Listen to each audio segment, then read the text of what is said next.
This was easily the worst part of the project. Now if we had a planer, we could have accomplished this in a matter of seconds, but a belt sander with 50 grit belts did the job just fine. Once the finish was stripped off all the boards, we moved over to our table saw and ripped one edge off each board to give us a flat edge, and also removed the stain hanging out on one of the sides. We could then adjust our fence to 7 inches, which is how far the shelves are going to stick out from the wall. Feel free to make this any size you want though. And once the top and bottom panels of the shelves were cut down, we adjusted our fence to 3 inches to rip down the front panel of the shelf. This is one measurement that you can't really change because the shelf needs to be held tightly against the support bracket that we will make later on. The last piece that we needed to rip down on the table saw is the side insert. To cut this piece, we adjusted our fence to about 1.5 inches and cut down the last piece that we needed. So if you're following along, at this point we have all of our top and bottom panels, front panels, and side inserts ripped down to size. Some of our boards had some pretty nasty holes where some random hardware was, so we needed to cut those off on our table saw using our crosscut sled.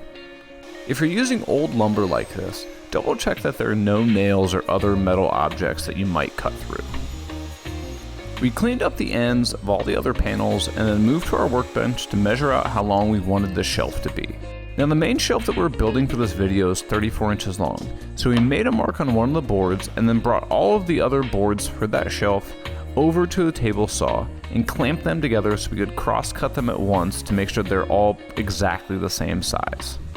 Now if you don't want to clamp your boards together like this, you could also set up a stop block and cut each board individually, but our crosscut sled doesn't have that big of capacity right now.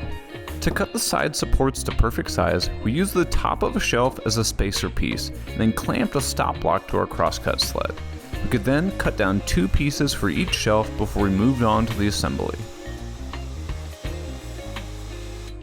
To assemble the shelf, we first spread glue on the side support, then clamped the pieces into place, and we used a wet rag to remove any excess glue. We then shot some brad nails into the shelf to hold the 2 pieces together.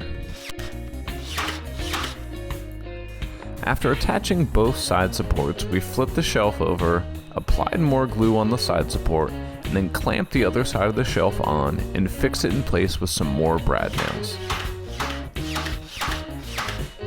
The last part of the assembly was attaching the front face, and you guessed it, we glued, clamped, and nailed the front face on. At this point, all of our shelves were built and we were ready to sand them down to make sure all the pieces were flush with each other. Are you liking this video so far? Don't forget to hit that like button and check out our website at spencleydesignco.com for more projects and items we have available for sale. After sanding the pieces flush, there are a couple small holes from the nail gun. To fill the holes, you can use store-bought wood filler, but we always squeeze a small dab of glue in all the holes and then come back and press sawdust from the project we are working on into the glue. This perfectly matches the color of the wood and makes the nail holes virtually invisible.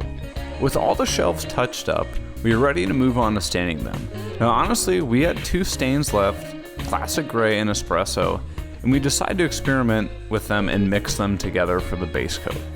If you want to stay up to date with us on all the projects that we're working on, don't forget to follow us over on Instagram at Spencely Design Co. We post all kinds of behind the scene videos and pictures of everything we're working on, and you can easily get in touch with us over there as it's our social media of choice. After the first coat, the shelves were a little too gray for our liking, so we added 2 coats of the espresso stain on top. Let it dry for about 15 minutes, then wiped off all of the excess. We were happy with how the stain looked, so we let the shelves dry overnight and came back the next day to put on a top coat. We chose to use tung oil since it's super easy to apply and the shelves don't need a ton of protection like a coffee table would.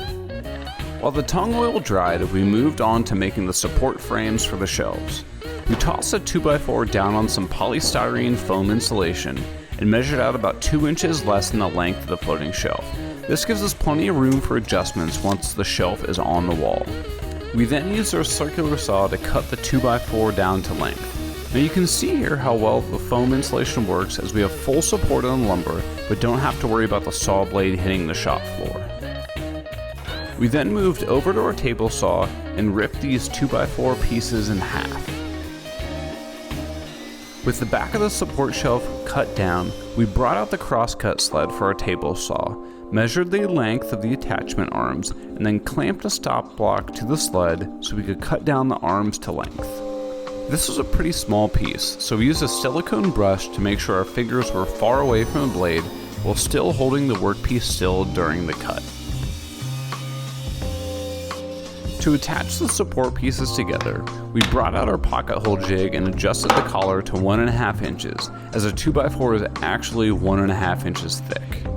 After we tightened the collar down, we adjusted the pocket hole jig itself to also accommodate 1.5 inch stock, and then clamped the jig to the workpiece and drilled in 2 pocket holes.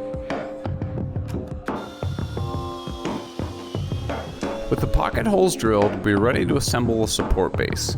We spread glue on the small arms and clamped it to the longer piece before we drove the pocket hole screws permanently to attach the pieces together. We attached the other 2 arms to the support bracket, and the base was finished and it was ready to be mounted on the wall. To mount these shelves, we needed a drill and needed to select a drill bit that was just slightly smaller than the shaft of the screw we used to hold the bracket to the wall. Now these shelves are commissioned pieces, so we're going to show you how to attach them in our shop, but the process is the exact same way in your home, only there will be drywall in front of these studs. Just make sure to use a stud finder so you're drilling directly in the center of the stud. First, drill a pilot hole into the shelf in the wall, and then we suggest partially driving the screw through the support bracket so that you can find the end of the screw and line it up with the hole that you made in the wall. You can then drive the screw all the way into the shelf and stud to secure one end of the shelf to the wall. Then, place a level on top of the shelf and raise or lower the other end until the shelf is perfectly level. Then follow the exact same steps of pre-drilling before driving the screw into the wall to secure the other end of the shelf.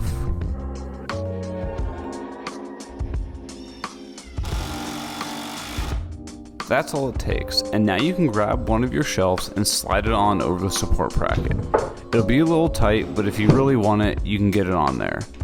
The best part about the design of these shelves is how easy they are to remove from the wall. Just reverse the steps, and the only thing you have left is a small hole where the screw went into the wall, making these shelves totally apartment friendly.